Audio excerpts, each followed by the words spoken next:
അസ്സലാമു അലൈക്കും വറഹ്മത്തുള്ളാഹി വബറകാതുഹു. ഖുലാസത്തുൽ ഫിഖ് ക്ലാസ് 193. അൽഹംദുലില്ലാഹ്. ഹജ്ജുമായി ബന്ധപ്പെട്ട അവസാന ഭാഗങ്ങളാണ് പറയുന്നത്. മുഹറമാത്തുൽ ഇഹ്റാമി. ഇനി പറയുന്നത് ഇഹ്റാം ചെയ്താൽ അവർക്ക് ഹറാമായ കുറേ കാര്യങ്ങളുണ്ട്. ഹജ്ജിൻ്റെ ഇഹ്റാം, അതായത് ഹജ്ജിൽ പ്രവേശിച്ചു എന്ന് നിയ്യത്ത് ചെയ്യുമല്ലോ. ആ നിയ്യത്തിന് ശേഷം ഹജ്ജിൽ നിന്ന് തഹല്ലുലാകുന്നത് വരെ ഹറാമുള്ള വിഷയങ്ങളാണ് പറയുന്നത്. അതിൽ ഇഹ്റുമു ഹറാമാകും ബിൽ ഇഹ്റാമി, ഹജ്ജ് ഉംറക്ക് ഇഹ്റാം ചെയ്യൽ കൊണ്ട് ഉമൂറും ചില കാര്യങ്ങൾ. അത് വഹിയ സലാസത്തു അഖ്സാമിൻ, ആ ഹറാമുകൾ തന്നെ 3 ഭാഗമാണ്, 3 ഖിസ്മുകളാണ്, ഐറ്റമാണ്. അല്ലവലു, ഒന്നാമത്തെ ഖിസ്മ് മാ യഹ്റുമു അല ദക്കരി ഫഖത്ത്, പുരുഷൻ്റെ മേലിൽ മാത്രം ഹറാമാകുന്ന വിഷയം. ഒന്നെന്താണ്? ആണുങ്ങൾക്ക് മാത്രം ഹറാമാകുന്ന കാര്യം. എന്തൊക്കെയാണത്? വഹുവ, അത് ലുബുസു മുഹീത്തിൻ, ചുറ്റി തുന്നപ്പെട്ട വസ്ത്രം ധരിക്കുക. ചുറ്റി തുന്നപ്പെട്ട വസ്ത്രം എന്ത് ചെയ്യുക? ധരിക്കുക. അത് പുരുഷന് ഹറാമാണ്. അതുപോലെ തന്നെ 2 വസത്തുറു ഷൈഇൻ മിന റഅസി, തലയിൽ നിന്ന് ഒരു ഷൈഇൻ അല്പഭാഗമെങ്കിലും മറക്കുക. തല മറക്കാൻ പാടില്ല, ഹറാമാണ്. ബിലാ ഉദിരിൻ ഫീഹിമ, ഇത് രണ്ടിലും കാരണം കൂടാതെ, ഒരു ഉദുർ കൂടാതെ. ഉദുർ എന്താണെന്ന് വഴിയെ പറയും. അപ്പം അത്തരം ഉദുറുകൾ ഉണ്ടെങ്കിൽ കുഴപ്പമില്ല. ഉദുറില്ലാത്ത രൂപത്തിൽ ഇവ ചെയ്യാൻ പാടില്ല, ഹറാമാണ്. ഇനി ശ്രദ്ധിച്ചോളൂ. വമിനൽ മുഹീത്തി, ഈ ചുറ്റിത്തുന്നപ്പെട്ട വസ്ത്രം എന്ന് പറഞ്ഞല്ലോ, അതിൽ പെട്ടതാണ് ഒന്ന് അൽ ഖമീസു. ഖമീസ് പറഞ്ഞ നീളം കുപ്പായം, അത് പാടില്ല. അതുപോലെ തന്നെ വൽ ഖബാഉ, ഖബാ എന്ന് പറഞ്ഞാൽ പുരുഷൻ ഫുൾ കൈ വസ്ത്രം ഉണ്ടല്ലോ, ഫുൾ കൈ ഷർട്ടൊക്കെ, ഇതൊക്കെ ഇതാണ് ഖബാ എന്ന് പറഞ്ഞാൽ, അതും പാടില്ല. അതുപോലെ തന്നെ വൽ ബന്തലൂനു എന്ന് പറഞ്ഞാൽ നമ്മളെ പാൻസിനാണ് എന്താ പറയുക? ബന്തലൂൻ എന്ന് പറയുക, സറാവിയിൽ, അത് ധരിക്കാൻ പാടില്ല. വൽ ഖുഫ ധരിക്കാൻ പാടില്ല. ഖുഫ എന്ന് പറഞ്ഞാൽ കാലൊറ, അറിയാലോ. വൽ കുഫാസു, കൈ ഉറയും എന്ത് ചെയ്യാൻ പാടില്ല? ധരിക്കാൻ പാടില്ല. ഇതൊന്നും പുരുഷനെ ധരിക്കാൻ പാടില്ല. ചുറ്റിത്തുന്നപ്പെട്ട അടിവസ്ത്രം പാടില്ല, അതൊന്നും പാടില്ല. അപ്പോൾ ഒരർത്ഥത്തിൽ പുരുഷന് 2 വസ്ത്രം ഉണ്ടാകുള്ളൂ, ഒരു മേൽമുണ്ടും ഒരരയുടുപ്പും. ഇതല്ലാത്തതൊന്നും ഉണ്ടാവില്ല പുരുഷന്. അല്ലാഹ്. ഇനി വമിനൽ ഉദ്രി, നമ്മൾ പറഞ്ഞല്ലോ പ്രതിബന്ധമില്ലാതെ എന്ന്. അപ്പോൾ പ്രതിബന്ധത്തിൽ പെട്ടതാണ് ഫീ ലുബ്സിഹി, ഇവകൾ ധരിക്കുന്നതിലുള്ള ഉദ്റിൽ പെട്ടതാണ് ഒന്ന് അൽ ഹർറു വൽ ബർദു, ശക്തമായ തണുപ്പ്, അതുപോലെ തന്നെ അല്ലെങ്കിൽ ചൂട്. ഇവകളെ പ്രതിരോധിക്കാൻ അത്തരം വസ്ത്രം ധരിക്കേണ്ടി വന്നാൽ കുഴപ്പമുള്ളതല്ല എന്ന് അർത്ഥം. അതുപോലെ തന്നെ വഫഖ്ദുഹു സാത്തിർ ഔറത്തിൻ, ഔറത്ത് മറക്കുന്ന ഒന്നിനെ ഇതല്ലാതെ അവന് ലഭിച്ചില്ല. ഔറത്ത് മറക്കുന്ന ഒരു വസ്ത്രം ഉണ്ടല്ലോ, ആ വസ്ത്രത്തെ ഇങ്ങനെ ചുറ്റിത്തുന്നപ്പെട്ടതല്ലാത്തത് ലഭിച്ചില്ലെങ്കിൽ ഔറത്ത് മറക്കാൻ വേണ്ടി എന്ത് ചെയ്യുക? അത് ഉദറാണ്, ധരിക്കാൻ കുഴപ്പമുള്ളതല്ല. അപ്പോൾ ഒന്നതാണ് ചുറ്റിത്തുന്നപ്പെട്ടത് ധരിക്കുക, പുരുഷൻ തലയിൽ നിന്ന് അല്പം മറക്കുക. അതിനെക്കുറിച്ചാണ് നമ്മൾ പറഞ്ഞത്. ഇനി വസ്താനി, രണ്ടാമത് മാ യഹ്റുമു അലൽ ഉൻസാ ഫഖത്ത്, സ്ത്രീകളുടെ മേലിൽ മാത്രം ഹറാമായ കാര്യം. ഇഹ്റാം ചെയ്താൽ സ്ത്രീകൾക്ക് മാത്രം ഹറാമായ വിഷയം അതെന്താണ്? വഹുവ, അത് സത്തുറു ശൈഇൻ മിൻ വജ്ഹിഹാ, സ്ത്രീ ഇഹ്റാം ചെയ്തു കഴിഞ്ഞാൽ അവളുടെ മുഖത്തിൽ നിന്ന് എന്തെങ്കിലും ഒരു ഷൈഇനെ മറക്കുക, ഹറാമാണ്, മുഖം മറക്കാൻ പാടില്ല. വലുബുസു ഖുഫാസിൻ ഫീ യദിഹാ, അവളുടെ കയ്യിൽ അവൾ കൈ ഉറ ധരിക്കുക. ഗ്ലൗസ് എന്നൊക്കെ ഒറ്റ വാക്കിൽ പറയാം. ആ കുഫ ധരിക്കലും പെണ്ണിനെന്താണ്?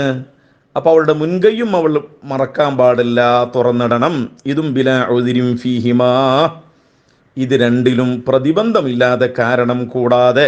വസ്താലിസു, മൂന്നാമത്തെ ഐറ്റം മാ യഹ്റുമു അല ദക്കരി വൽ ഉൻസാ ജമീഅൻ, പുരുഷനും സ്ത്രീയുടെയും മേലിൽ 2 പേർക്കും ഹറാമായ വിഷയമാണ്.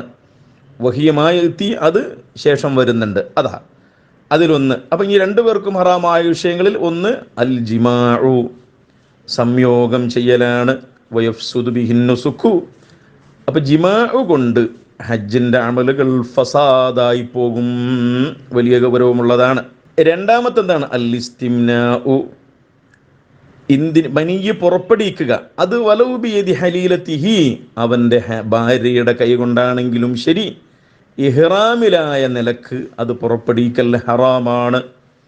3 ഫിഅലു ശൈഇൻ, വല്ല കാര്യവും ചെയ്യുക. എന്തൊക്കെ? മിൻ മുബാശറത്തിൻ, ഒന്ന് ഭാര്യയുമായി ഇണങ്ങിച്ചേരുക, അല്ലെങ്കിൽ വഖുബുലത്തിൻ, ചുംബിക്കുക, ഹറാമാണ്. വനളിരിൻ ബിശഹ്വത്തിൻ, വൈകാരികമായി ഇങ്ങനെ നോക്കിയിരിക്കുക, വികാരത്തോടുകൂടി നോക്കുക, ഇതൊക്കെ എന്താണ്? ഹറാമാണ്. സുബ്ഹാനല്ലാഹ്. 4 അന്നിക്കാഹു, നിക്കാഹ് ചെയ്യുക, സ്വയം നിക്കാഹ് കഴിക്കലും ഇനി മകളെന്ത് ചെയ്യുക, വേറൊരാൾക്ക് നിക്കാഹ് കഴിച്ചു കൊടുക്കലും ഹറാമാണ് ഇഹ്റാമിലാണെങ്കിൽ. 5 ഇസാലത്തു ശൈഇൻ മിനശ് ശഅരി, മുടിയിൽ നിന്ന് അല്പം നീക്കുക, ഇഹ്റാമിലായാൽ ഹറാമാണ്. അല്ലേ? മുടി അത് തലയിലെ ആവട്ടെ താടിയിലെ ആവട്ടെ, സുബ്ഹാനല്ലാഹ്, മുഖത്തെ ആവട്ടെ, എവിടുത്തെ മുടിയാണെങ്കിലും ശരി, ഇനി ശരീരത്തിലെ രോമങ്ങളാവട്ടെ, നീക്കൽ ഹറാമാണ്. അബിൽ ലുഫിരി, അല്ലെങ്കിൽ നഖം നീക്കുക, ബിലാ ഉദ്രിൻ, ഒരു പ്രതിബന്ധവുമില്ലാതെ ഹറാമായി വരും.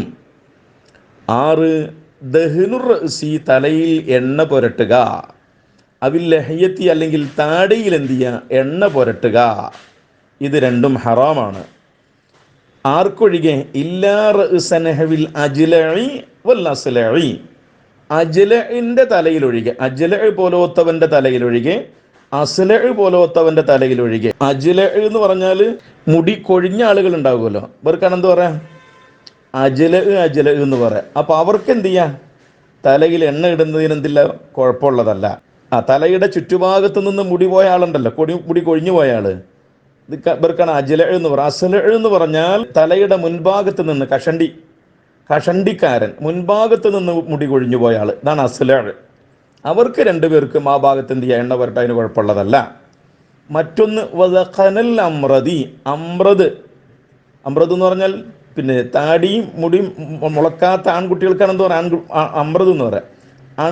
അപ്പോൾ അമ്രദിൻ്റെ ദഖന്, താടിയെല്ലിൽ എണ്ണ തേക്കുന്നതിന് വിരോധമില്ല, കുഴപ്പമുള്ളതല്ല. വശഅറൽ ഖദ്ദി, കവിൾത്തടത്തിലെ രോമം, കവിൾത്തടത്തിലെ രോമങ്ങളിൽ എണ്ണ തേക്കുന്നതിന് വിരോധമല്ല. നമ്മൾ ഹറാം എവിടെ പറഞ്ഞത്? തലയിലും താടിയിലും ആണല്ലോ. താടി എന്ന് പറഞ്ഞാൽ ഏതാ?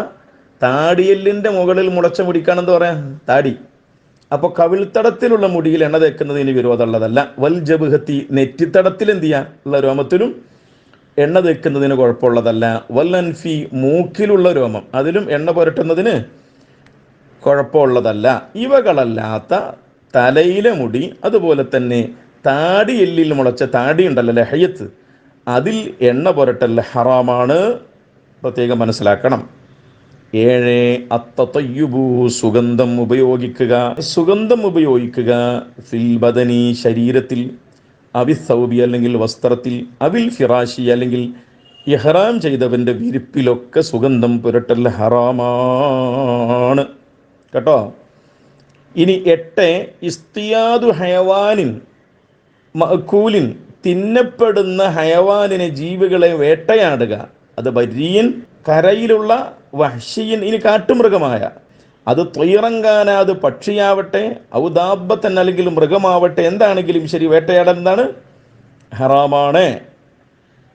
വയഹ്റുമു, അതുപോലെ തന്നെ ഹറാമാകും, സ്വൈദുഹു അലൽ ഹലാലി അയ്ലം ഫിൽ ഹറമി, തിന്നപ്പെടുന്ന ജീവിയെ വേട്ടയാടൽ ഹറാമാകും, അലൽ ഹലാലി, അവൻ ഹലാലായ രൂപത്തിലാണ് എന്ന് പറഞ്ഞാൽ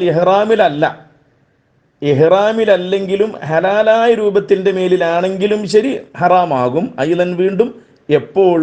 ഫിൽ ഹറമി, ആ വേട്ടമൃഗം ഹറമിൻ്റെ ഹദ്ദിലാകുമ്പോൾ, ഹറമിൻ്റെ പരിധിയിലാകുമ്പോൾ, ഇവൻ ഇഹ്റാമിലല്ലെങ്കിലും ശരി ഹറമിൽ വെച്ച് അത്തരം മൃഗങ്ങളെ വേട്ടയാടൽ എന്താണ്? ഹറാമാകും. ഇതാണ് ആ പറഞ്ഞതിൻ്റെ ഉദ്ദേശം.